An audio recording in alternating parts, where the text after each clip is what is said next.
ایتھیس لوگ کیا کہتے ہیں؟ مسلمان بقرعید میں اتنے جانور کاٹتے ہیں، ظلم ہے جانوروں پر. یہ جانور کا کھانا اصولی طور پر حلال ہونا ہی نہیں چاہیے.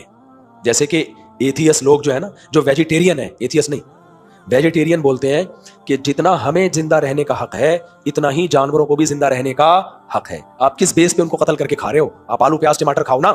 یہ ظلم ہے جانوروں کو کاٹنا. سمجھتے ہو کہ نہیں سمجھتے؟ ایتھیس لوگ کیا کہتے ہیں؟ مسلمان بقرعید میں اتنے جانور کاٹتے ہیں، ظلم ہے جانوروں پر. ان کا جواب تو بہت آسان ہے کہ بقرعید میں کاٹنا اگر ظلم ہے تو KFC کے برگر میں مرغی کاٹ کے ڈالنا بھی کیا ہے؟ اصولی طور پر تو جانور کا کاٹنا واقعی ظلم ہے، کیونکہ جتنا زندہ رہنے کا آپ کو حق ہے اتنا ہی جانور کو بھی حق ہے. جانور اگر جانور کو کھاتا ہے اس میں تو عقل نہیں ہے نا، اور مجبور بھی ہے، وہ کیا کھائے گا اس کے علاوہ؟ ہمارے پاس تو آلو پیاز ٹماٹر خربوزے کم ہے کیا؟ کوئی ضروری تھوڑی ہے کہ ہم گوشت ہی کھائیں. گوشت صحت کے لیے بہت مفید ہے لیکن ضروری نہیں ہے. ہندو 90 سال بغیر گوشت کے زندہ رہ لیتے ہیں، ویجیٹیرین ہوتے ہیں رہ لیتے. ایسے گوشت کے بغیر زندگی ہے نہیں، ایسا نہ چھوڑ دینا. یہ انسان کی نیچرل غذا میں شامل ہے گوشت. تو اصولی طور پر حلال نہیں ہونا چاہیے، ظلم ہونا چاہیے.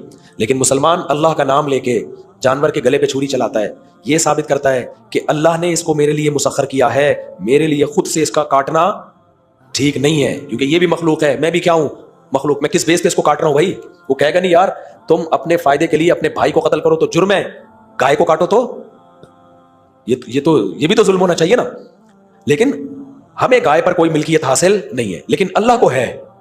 جب اللہ ہمیں پرمیشن دے گا، اس کی میں مثال تو جیسے کل میں نے مسئلہ بتایا نا، میں بلکہ بتاتا رہتا ہوں، جج اپنی بیوی کو طلاق دے سکتا ہے، دوسروں کی بیویوں کو طلاق نہیں دے سکتا. لیکن اگر کوئی شخص کسی کو وکیل بنا دے کہ تم میری بیوی کو طلاق دے سکتے ہو، میں تمہیں اختیار دے رہا ہوں، تو اس کے پاس بھی اختیار چلا جائے گا. اب آپ نے وسیم سے کہا کہ میں تو ڈر رہا ہوں بیگم کے سامنے آتے ہوئے، تو جا، میں تجھے اجازت دے رہا ہوں کہ میری طرف سے میری بیوی کو ڈیورس دے دے. تو وہ جا کے آپ کی طرف سے آپ کی بیوی کو جب ڈیورس دے گا تو بیوی کہے گی کہ تمہیں یہ کس نے رائٹ دیا کہ تم مجھے طلاق دے رہے ہو؟ وہ کہے گا بھائی جس کے پاس رائٹ تھا اس نے دیا یہ رائٹ. اب حلال ہو گیا کہ نہیں ہو گیا؟ نہیں آئی میرا خیال ہے بات سمجھ میں.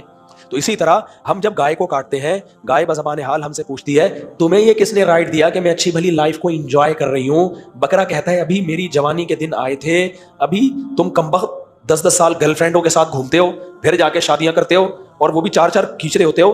ابھی آنکھ مٹکا شروع ہوا ہے، بھی میں جوانی کی دہلیز پہ قدم رکھا ہے، تھوڑا سا بھی میں نے لائف کو انجوائے کرنا شروع کیا ہے، اور کمبخت تو مجھے کس بیس پہ لٹا کے کاٹ رہا ہے؟ تو تجھے یہ میرے اوپر کہاں سے طاقت آئی؟ تو ہم بکرے کو جواب میں کیا کہیں گے؟ واقعی ہمیں تیرے اوپر کوئی ولایت حاصل نہیں ہے، لیکن خدا کو ہم پہ بھی ہے اور تجھ پہ بھی ہے. تو جس خدا کو تجھ پر ہے نا، اس نے ہمیں کہا ہے کہ تم کاٹ سکتے ہو. دیکھو انسان کو قتل کر سکتا ہے نہیں، لیکن ابراہیم علیہ السلام نے حضرت اسماعیل کو ذبح کرنے کے لیے لٹایا تھا نا. کیوں؟ اب کیسے حلال ہو گیا؟ بھائی اسماعیل پر بھی کنٹرول خدا کا، ابراہیم پر بھی کنٹرول خدا کا. تو جب اللہ کہے گا تو پھر حلال ہے، ورنہ حلال نہیں ہے. تو اللہ کو مانتے یہ 3 لوگ ہی ہیں، یہودی، عیسائی اور مسلمان.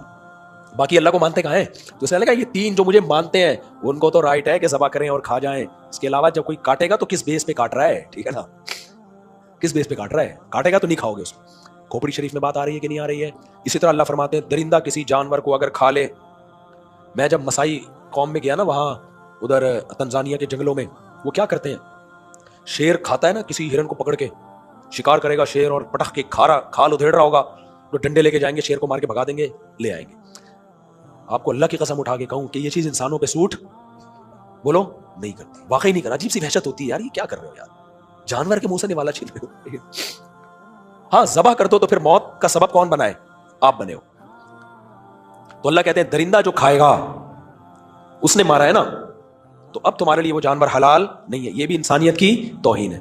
تو بھائی تہذیب آپ کو صرف اسلام میں نظر آئے گی، غیر مسلموں کی تہذیب 3 پیس سوٹ اور ٹائی کے سے آگے نہیں بڑھتی. آگے اللہ فرماتے ہیں وَمَا ذُبِحَ عَلَى النُّصُبِ، اسی طرح جو بتوں کی بھیٹ چڑھائے جاتے ہیں، جانور مزاروں پہ کٹ رہے ہوتے ہیں، ان کے قرب حاصل کرنے کے لیے بتوں کی بھیٹ چڑھائے جا رہے ہوتے ہیں، وہ بھی تمہارے لیے حلال نہیں ہے. تو دیکھو اسلام نے حلال کا ایک بڑا کانسیپٹ دیا ہے. مسئلہ یہ ہوتا ہے کہ جو لوگ یورپ امریکہ میں جاتے ہیں نا، وہ حلال حرام کی فکر چھوڑ دیتے ہیں. تو ایسا مت کیا کرو، جا کے فکر کیا کرو. جہاز میں جب جاؤ حلال منگواؤ. اچھا یہ بھی آپ کو بتا دوں، مرغی پہ بہت دفعہ حلال لکھا ہوا ہوتا ہے، ہوتی نہیں ہے. بہت سے اسلامی ملکوں میں بھی حلال نہیں مل رہی مرغی. میں نے تو اب جہازوں میں نا مرغی کھانا چھوڑ دیا ہے، کیونکہ مشین کا ذبیحہ ہوتا ہے، اور آج کل اسکالرز مارکیٹ میں ہول سیل کے حساب سے بک رہے ہیں، مل رہے ہیں، وہ ہر چیز کو حلال حلال حلال حلال. پھر وہ کہتے ہیں ایکچولی ضرورت ہے، ایکچولی ضرورت ہے. ضرورت کہاں سے؟ ضرورت کا مطلب یہ ہے کہ ہم بھوک سے مرنے لگو.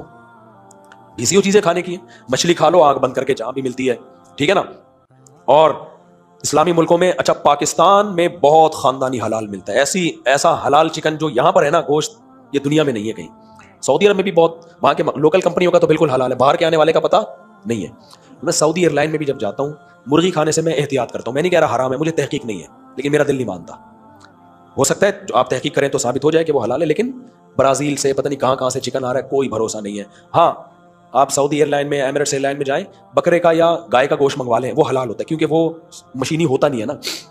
مرغیوں کو تو کٹ کٹ کر مشین لگاتے ہیں، گایوں کو کون مشین چلائے گا اتنی بڑی. تو گائے کا گوشت، بکرے کا گوشت حلال ملتا ہے. تو باہر ملکوں میں جب جایا کرو، انسان کے بچے بن کے رہا کرو، ایسا نہیں کہ جو آ رہا ہے کھا لیا. جاپان میں بہت مشکل ہے حلال ابھی بھی. تو میں جب جاپان گیا تو وہاں کے مسلمانوں نے بتایا کہ بھائی ہم نے اپلیکیشن ڈاؤن لوڈ کی ہوئی ہے. جاپان میں مسئلہ یہ کہ دودھ میں بھی حرام شامل ہوتا ہے، کافی میں بھی حرام شامل ہوتا ہے. کافی بھی آپ لوگ نا تو وہ پڑھتے ہیں کہ یار اس میں حرام چیزیں شامل ہیں، سور کی چربی ہوتی ہے، پتہ نہیں کیا کیا ہوتا ہے اس میں. تو جب بھی کسی غیر مسلم کنٹری میں جاؤ تو وہاں پہلے مسلمانوں سے رابطہ کر لو. تو ہر جگہ ایپ بن گئی ہے الحمدللہ. تو ہمارے دوست جاپان میں ہمارے ساتھ تھے، جب بھی کوئی چیز کافی بھی لینی ہوتی نا تو وہ موبائل میں ڈال دیتے، اس میں فوراً وہ سامنے آ جاتا، وہ فوراً فیصلہ کر لیتے. تو آسان کر دیا الحمدللہ بہت اس کا، لیکن تھوڑی سی تحقیق ایک دفعہ کرنی پڑے گی. اور میں تو لوگوں سے کہتا ہوں جو باہر ملکوں میں رہتے ہیں، یار ہر شخص مسلمان حلال کھانا چاہتا ہے تو تم حلال کا بزنس کر لو وہاں پہ. اب جاپان میں ایک بنگلہ دیشی نے جب دیکھا نا کہ حلال مشکل ہے، اس نے سلاٹر ہاؤس کھول لیا، دنا دن کروڑ پتی بن گیا. وہ بہت اچھا کیا، بزنس بھی ہو گیا، لوگوں کو حلال کھانے کو بھی بولو مل گیا. تو یہ ہر جگہ آج کل ٹھپے لگ رہے ہیں حلال کے. مشینی ذبیحہ ہوتا ہے، بعض ذبیحہ ہوتا بھی نہیں ہے، بس ٹھپا لگایا ہوا تو حلال، ٹھپا لگایا ہوا تو حلال. وہی مثال ہے، بس وہ کہہ کے بیان ختم کرتا ہوں. اللہ کہتے ہیں جس جانور کو ذبح کیا گیا کس کے نام پہ؟ کسی بت کے نام پہ بھیٹ چڑھایا ہے، مزار پہ بھیٹ چڑھایا کسی بزرگ کے نام پہ، وہ انسانوں کے توحید پرستوں کے کھانے کی چیز نہیں ہے. والمنخنقۃ، کچھ جانور طبعی موت مرتے ہیں. اللہ کہتے ہیں اب تم شکار کرو گے، شکار کر کے جانور ہلاک کرو گے نا، تو شکار کی بھی بہت ساری قسمیں ہیں، صرف ایک قسم حلال ہے، باقی ساری کیا ہے؟ حرام. وہ کیا ہے؟ المنخنقۃ. حلال جانور تم نے گلا گھونٹ کے اگر مارا ہے، اس کو بھی تمہیں کھانے کی اجازت بولو نہیں ہے. کیسی پاکیزہ تعلیمات ہے. بلڈ اندر رہ جاتا ہے، سارا گندا خون. گورے جب کھانا پکاتے ہیں نا، آپ ان کا کھانا دیکھو، خون نکلتا رہتا ہے سالن میں. اور خون گندی چیز ہے، بیماریاں بھی ہوتی ہیں اس میں. اب تو وہ بھی ذبیحہ کی طرف آ رہے ہیں آہستہ آہستہ کہ یار ذبح کر کے کھایا کرو. تو جس جانور کا گلا گھونٹ کے مار دیا اس کو بھی کھانے کی اجازت نہیں. والموقوذۃ، اللہ کہتے ہیں جس کو پتھر پھینک کے مارا ہو اور اس سے وہ مر گیا ہو، وہ جانور بھی کھانے کی اجازت بولو نہیں. یہاں گولی کا شکار آ گیا. دیکھو دھار والی چیز اگر ماری نا آپ نے جانور کے، بسم اللہ اللہ اکبر پڑھ کے تیر چلایا، وہ اس کے گھپ گیا، آپ قریب پہنچے، جانور ٹھنڈا ہو چکا تھا، ذبح کرنے کا موقع نہیں ملا، تو وہ حلال ہے. کیوں؟ دھار والی چیز ماری آپ نے اس کی، اور ذبح کرنے کا موقع ملا بھی نہیں آپ کو. لیکن قرآن کہہ رہا ہے اگر پتھر سے مارا ہے تو پتھر سے اگر مارا ہے جانور تو پھر وہ حلال نہیں ہے، بے شک اللہ اکبر پڑھ کے مارا ہو. اسی سے علماء نے استدلال کیا ہے کہ گولی کا شکار حلال نہیں ہے، کیونکہ گولی میں آگے دھار نہیں ہوتی. اب بعض عرب علماء کا موقف یہ ہے کہ گولی کا شکار حلال ہے، بسم اللہ اللہ اکبر پڑھ کے فائر کیا تو حلال ہے. لیکن جمہور علماء، جو خاص طور پہ حنفی مکتب فکر کے علماء ہیں، بر صغیر کے علماء، مصر میں، شام میں، جو بھی فقہ حنفی کو فالو کرتے ہیں، وہ کہتے ہیں حلال نہیں ہے. اس کی وجہ یہ ہے کہ گولی صرف یہ کرتی ہے کہ خون نکال دیتی ہے، تو پتھر بھی نکال سکتا ہے. قرآن نے ہر طرح کے پتھر کے شکار کو حرام قرار دیا ہے، چاہے وہ خون نکالے چاہے خون نہ نکالے. تو حکم کا مدار اس پر نہیں ہے کہ پتھر مار رہے ہیں یا گولی مار رہے ہیں، حکم کا مدار اس پر ہے دھار والی چیز مار رہے ہیں یا گول چیز مار رہے ہیں آپ اس کو. یہ ہے صرف فرق یہ ہے کہ آپ پتھر کی طاقت جیسے غلیل سے بڑھا سکتے ہو، ہاتھ سے بڑھا سکتے ہو، تو وہ بیرل میں رکھ کے بارود سے اس کی پھینکنے کی طاقت کو بڑھا دیتے ہو آپ. تو پھینکنے کی طاقت بڑھ جاتی ہے جس سے وہ جسم میں گھس کے خون نکال دیتی ہے. تو خون نکالنا کافی نہیں ہے، خون نکالنا تو پتھر کے ذریعے بھی ممکن ہے، زور سے مارو گے تو خون نکل جائے گا. تو اس لیے ہماری رائے میں گولی کا شکار حلال نہیں، اور یہ مضبوط موقف ہے. اور حدیث میں یہ بھی آتا ہے کہ ایک صحابی نے پوچھا یا رسول اللہ ہم جانور کا شکار کرتے ہیں، ہمیں پتہ نہیں چلتا ہمارے تیر سے مرا ہے یا کسی درندے نے مارا ہے، آپ نے منع کر دیا اس کو کھانے سے. اس سے پتہ چلتا ہے کہ بھائی 50% حلال اور 50% حرام کا امکان ہو تو حرام والے پہلو کو ترجیح دی جائے گی. تو اگر گولی کے شکار میں فرض کر لو کہ ہم اس کو دھار مان لیں تو بھی دوسرے پتھر والا عنصر اس میں زیادہ ہے، تو جب تک حلال ہونے کا یقین نہیں ہوگا آپ کے لیے وہ جانور حرام رہے گا. ہاں گولی سے شکار کیا آپ نے اور جانور کے مرنے سے پہلے ذبح کر دیا پھر تو ٹھیک ہے، یا گولی میں دھار ہو آگے، دھار کا مطلب نوک ہو آگے، یا بلیڈ لگا ہوا ہو اور بلیڈ جا کے اس کو لگے پھر ٹھیک ہے، پھر وہ تیر کی طرح ہے، سمجھتے ہو.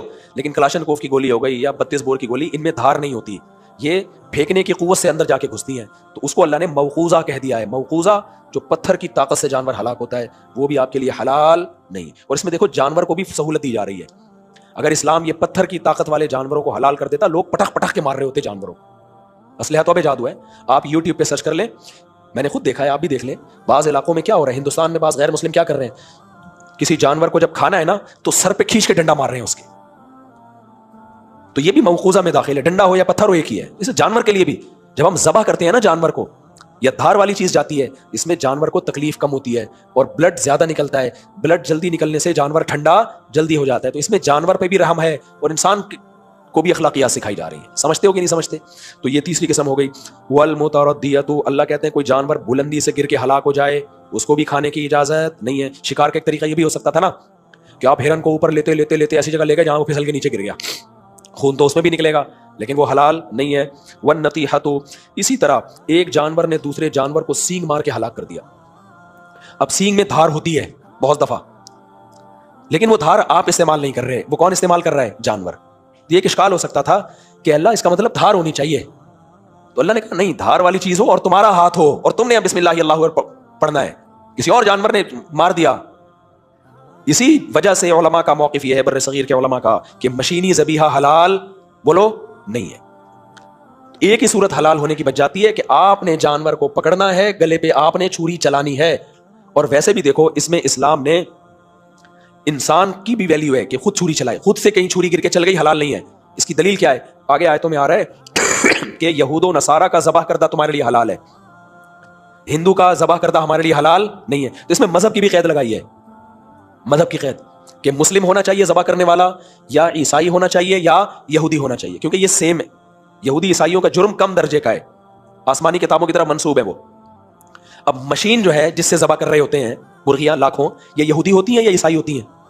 بولو نا، یہ کچھ بھی نہیں ہوتی۔ آپ کہہ سکتے ہو بٹن دبانے والا تو مسلمان ہے نا، اس میں بٹن دبانے والا تو مسلمان ہے۔ تو بھائی قرآن سے ہمیں صاف پتہ چلتا ہے کہ یہودی، عیسائی یا مسلم کا ذبیحہ ہونا چاہیے۔ ہاتھ جو استعمال ہوگا وہ کس کا ہوگا؟ بٹن جب آپ دباتے ہو نا تو بٹن دبانے کی حد تک تو آپ کا کام ہوتا ہے، آگے سارا کام مشین کا ہوتا ہے، تو مشین کا کوئی مذہب نہیں ہوتا۔ اب سوال پیدا ہوتا ہے اسلام کو یہ قید لگانے کی ضرورت کیا تھی کہ بھائی مسلم ہو، بھائی چلو گلا کاٹ دیا، اس کا خون نکل گیا نا، تو اب یہ کیا کہ یار تو مشین کاٹے یا ہندو کاٹے یا سکھ کاٹے، تو یہ کیا